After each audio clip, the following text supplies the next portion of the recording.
Cowell on November 24, 1946, in Burlington, Vermont. His mother, whose maiden name was Eleanor Louise Cowell, was a prim, modest department store clerk who had come to Vermont from her home in Philadelphia to give birth to her child, a child born out of wedlock. Ted was born illegitimate. He was born in a home for unwed mothers. His mother, I think, was about 23 then. Soon after his birth, Eleanor took Ted back to Philadelphia. It was the beginning of a tragic charade. As he grew, Ted was told that his grandparents were his mother and father, and that Eleanor was his older sister. From an early age, Ted sensed he was living a lie. And there were other problems at home. Eleanor's mother had a history of clinical depression, suffered panic attacks, and was eventually treated with electroshock therapy. Her father, Samuel Cowell, was known to be an extremely violent and frightening individual. Sam Cowell was evidently a man with maniacal temper, who read pornography, who tossed his daughters down the stairs if they slept too late. As he grew into a young man, the confusion over his relationship with his mother would weigh on Ted. Even at the age of 3, there were signs that he was not a well-adjusted child. His teenage aunt was taking a nap, and she woke up to see that he had taken all the knives out of the kitchen drawer and arranged them around her body with the blades pointing toward her. His mother, concerned with this behavior and trying to escape the control of her father, moved with Ted to live near her uncle Jack Cowell and his family in Tacoma, Washington. In later years, Ted said that it was devastating for him to leave Sam, the man he thought of as his father. In Tacoma, Eleanor went by her middle name Louise and worked as a secretary at the Council of Churches. One evening, she met a hospital cook named John Culpeper Bundy. Louise married him a year later, and her son finally had the name he would carry through life, Theodore Robert Bundy. But Ted was never close to John. He had a lot of conflict with his stepfather, looked down upon his stepfather because his stepfather didn't have a high enough station in life. Despite his new name, Ted still considered himself a Cowell and was drawn to his great-uncle Jack, a cultured music professor at the University of Puget Sound in Washington. Ted wanted to be just like him. It was very important for him to be someone special, to be recognized in some way. Over the next 10 years, John and Louise added 2 brothers and 2 sisters to the Bundy family.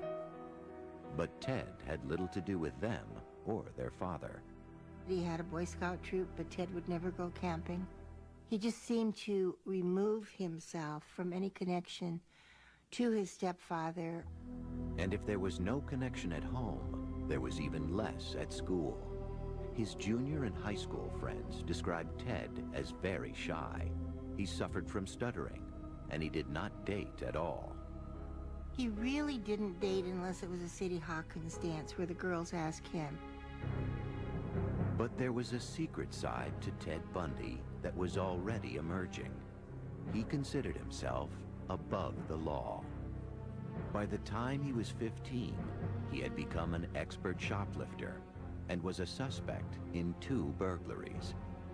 Grandiose narcissism, the ability to outwit the police, the ability to, flaunt authority, the ability to shoplift. All of these things helped confer on him this sort of narcissistic sense of specialness and entitlement. His relationship with women also changed for the worse. He became a peeping Tom, sneaking through the night to peer into the windows of young girls. More significantly, there have always been suspicions that at the age of 15, Ted Bundy became a killer. Ted carried the morning newspaper when he was 15. Along his route, there was a young girl named Anne Marie Burr. Anne Marie was 8. Ted knew Anne Marie. She took piano lessons from his great-uncle Jack. On August 31st, 1961, Anne Marie's parents found her missing from her bedroom. The window was open a little bit, and it was in the days when you had a TV cable on the roof and you had to get it under the window, so they couldn't lock it. The front door was ajar. She was gone. A search that at one time involved 800 soldiers, lawmen, and volunteers found nothing. At the time, no one suspected that Ted may have been responsible for Anne Marie's death. In my mind, she was Ted's first victim. And there would be many more. In the mid-1960s, Ted Bundy was a student at Woodrow Wilson High School in Tacoma, Washington. Even though he was smart, good-looking, and friendly, he was awkward with his fellow students, especially the girls. There seemed to be a real defect in this whole notion of how do you build a close, intimate relationship, and some confusion about that. The arena in which he seemed to feel secure was the school and the classroom, where he could use his verbal skills, and that's where he tried to manage teachers' impressions.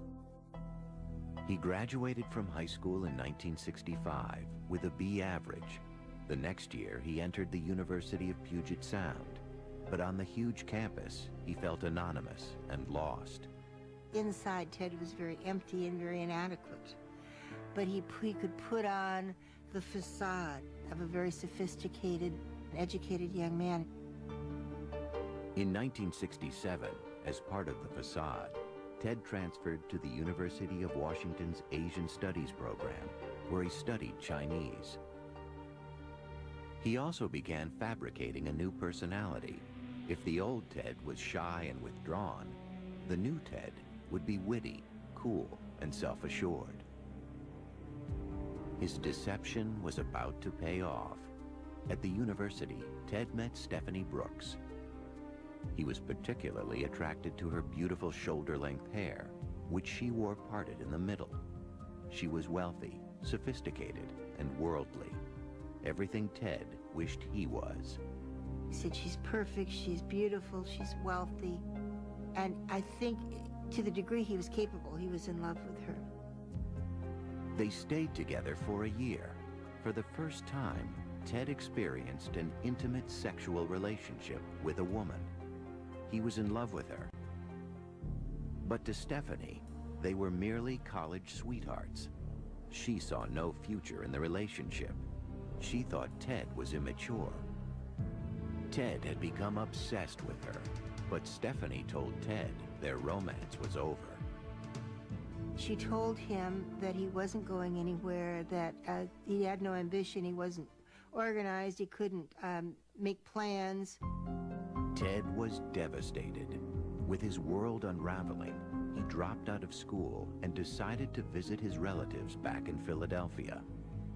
His visit had a purpose. He had to answer the question that had always bothered him. Who was he? After checking records in Philadelphia, he traveled to Burlington, Vermont. There in City Hall, he learned something he had always suspected. He discovered that his mother was actually the woman who'd been passing as his sister his whole life. And that has got to rock the world of anybody, to find that their roots are